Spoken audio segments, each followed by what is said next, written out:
മോദി തന്റെ സ്വാതന്ത്ര്യദിന പ്രസംഗത്തിൽ പറഞ്ഞത് വൺ നേഷൻ വൺ ഇലക്ഷനെ കുറിച്ച് വളരെ ഗൗരവകരമായി ചിന്തിക്കണം എന്നാണ്. എന്നാൽ അതിന്റെ പിറ്റേ ദിവസം തന്നെ ഇലക്ഷൻ കമ്മീഷൻ മോദിയുടെ ഈ ജുംല നടപ്പിലാക്കാൻ പറ്റാത്ത കാര്യമാണെന്ന് പറയാതെ പറഞ്ഞിരിക്കുകയാണ്.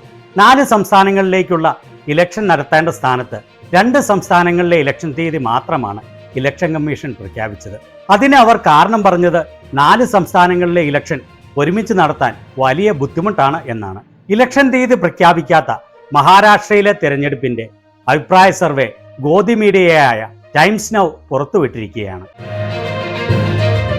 ഇനിയും പാഠം പഠിക്കാത്ത ഗോദി മീഡിയ ടൈംസ് നൗ ഇവിടെയും ഒരു ലജ്ജയുമില്ലാതെ മോദിക്ക് വേണ്ടി നടത്തിയ പെയ്ഡ് സർവേയാണ് പുറത്തുവിട്ടിരിക്കുന്നത്. കഴിഞ്ഞ ലോക്സഭാ തെരഞ്ഞെടുപ്പിൽ മഹാരാഷ്ട്രയിലെ 48 സീറ്റുകളിൽ 31 സീറ്റുകൾ നേടിയത് ഇന്ത്യ മുന്നണിയായിരുന്നു.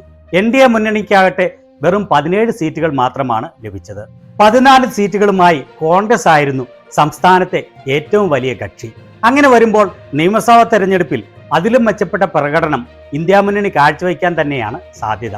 ഗോദി മീഡിയ ടൈംസ് നൗവിന്റെ ഈ സർവേ അനുസരിച്ച് 288 അംഗ മഹാരാഷ്ട്ര അസംബ്ലിയിൽ NDAക്ക് 121 മുതൽ 141 സീറ്റുകൾ വരെയും ഇന്ത്യ മുന്നണിക്ക് 91 മുതൽ 106 സീറ്റുകൾ വരെയും മറ്റുള്ളവർക്ക് 11 മുതൽ 16 സീറ്റുകൾ വരെയും ലഭിക്കുമെന്നാണ് പറയുന്നത്. NDA മുന്നണിയിൽ BJPക്ക് 95 മുതൽ 105 വരെ, ശിവസേന ഷിൻഡെ വിഭാഗത്തിന് 12 മുതൽ 24 വരെ, അജിത് പവാറിന്റെ NCPക്ക് 7 മുതൽ 12 സീറ്റുകൾ വരെ. ഇന്ത്യ മുന്നണിയിൽ കോൺഗ്രസിന് 42 മുതൽ 47 വരെ, ഉദ്ധവിന്റെ ശിവസേനയ്ക്ക് 26 മുതൽ 31 വരെ, ശരത് പവാറിന്റെ NCPക്ക് 23 മുതൽ 28 വരെ. ഇവരുടെ സർവേ അനുസരിച്ച് കേവല ഭൂരിപക്ഷത്തിന് വേണ്ട 145 സീറ്റുകൾ ഒരു മുന്നണിക്ക് ലഭിക്കുകയില്ല എന്ന് പറയുന്നു. കഴിഞ്ഞ ലോക്സഭാ തെരഞ്ഞെടുപ്പിൽ 400 സീറ്റുകൾ പാറിച്ചു കൊടുത്ത് നാണം കെട്ടതുകൊണ്ട് ഇവരുടെ ഈ സർവേയിൽ തന്നെ മുൻകൂർ ജാമ്യം എടുത്തിരിക്കുകയാണ്.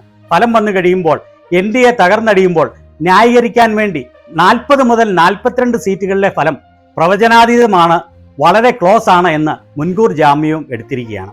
മഹാരാഷ്ട്രയിലെ ഇലക്ഷന്റെ അവരുടെ ഈ സർവേ എല്ലാ തരത്തിലും വലിയ കോമഡിയാണെന്ന് പറയാതിരിക്കാൻ വയ്യ.